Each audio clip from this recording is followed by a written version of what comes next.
45. I mean, there's obviously like the case of like Aura Lucario versus Non-Aura Lucario? Yeah. Yeah.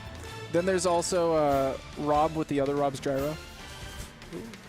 See, we could do this. We could do this for a while. Diddy with the other Diddy's banana. There's Diddy. No, there's Zero Suit, and then the Zero Suit getting up air string. Oh. Obviously, one's heavy in favor. Mm-hmm. Well, I feel like that's just a situation where you've lost a neutral exchange. Whereas, I mean, I guess you could argue that's the same for when you grid ignite them. Here we go. Uh-huh. In the static situation of both Robs are chilling in neutral and one has the other person's gyro, I think that's one Rob's advantage. How would you define neutral? A situation where neither player is currently at advantage or disadvantage. Wouldn't a situation where a Rob has a gyro, wouldn't he have the advantage? I mean, yeah. Is that still neutral? So if somebody wins a matchup, would you say that they spawn in disadvantage if the other person, like, I don't know, man. Come on, man. You gotta. Oh! The water dragon got bopped by the water. Dang. Okay, that was kind of hype. Let's go, Gibus. I feel like I get to see one of those silly Hydro Pump Gimps maybe once a month or once every 2 months. And every time I'm like, oh, yeah, that's right. This character is silly. Character has some stuff, for sure. This character has cheese, but the cheese kind of got phased out with matchup experience over time. Sometimes the cheese still happens. Dude, I remember I used to win shockwaves from going like down throw, down B with Zero Suit. The entire bracket. Like no one, everyone's like air dodge. Oh, and I'm like, God, dude, this is how I'm winning. Like all this money. Like this is great. Now people know. Oh my God. Okay, that looked really sick, actually.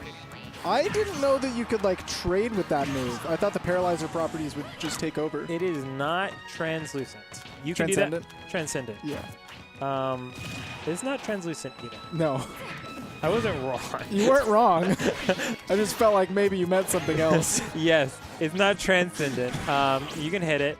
Shuriken, though, you cannot hit that. You can hit Zero Suit Paralyzer, which is a great way to deal with the move. Mm-hmm.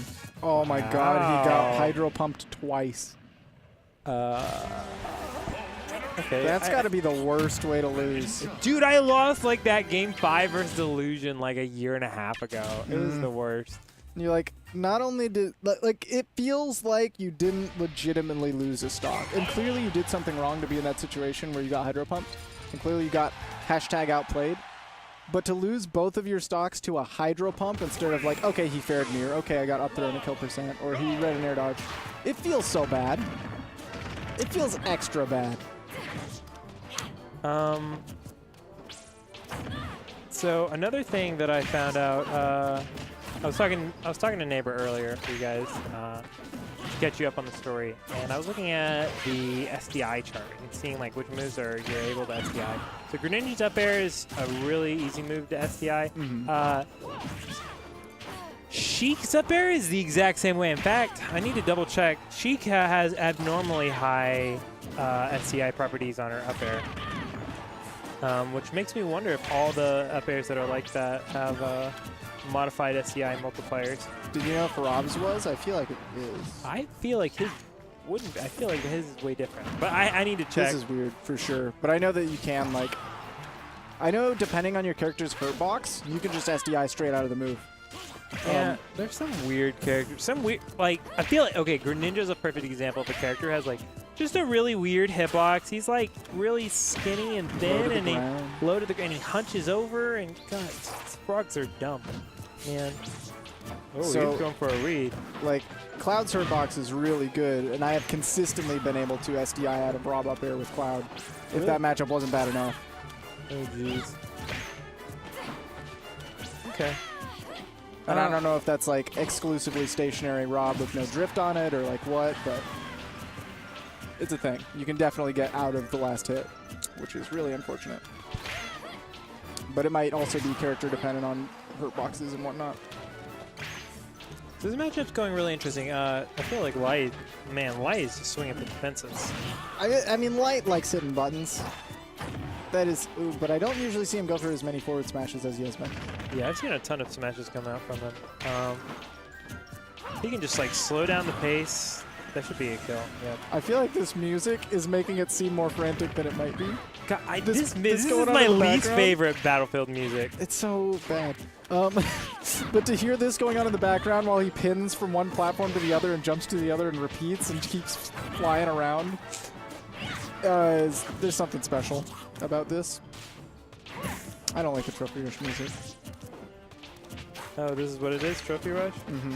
I'd be down for like the Melee Trophy Rush though. That'd be nice. There was a Melee Trophy Rush? Kind of. It's like you hit trophies into like a Oh, weird... I know what you're talking about. It's very different, but it's yeah. Music's better. Oh, yeah. I haven't even heard it, and I agree with you. I mean, I've heard it at some point. But Okay, very good that air was, dodge. yeah. That's a good adapt. Oh my goodness, what kind of read is that? That's actually... So did he shield the Shuriken? I missed. I don't think he did. I Okay. think he just like rolled up from low. So that entire situation might just be like a really elaborate trap. Because I know that if you shield the Shuriken there, you either are in stun to get grabbed, or you roll or spot dodge, and he can cover both the roll and the spot dodge with the Shadow Sneak. So that's like a true punish on your only escape to the grab. Yeah, that's a pretty elaborate setup. Yeah, it's an interesting frame trap. So I guess it also covers in neutral get up roll.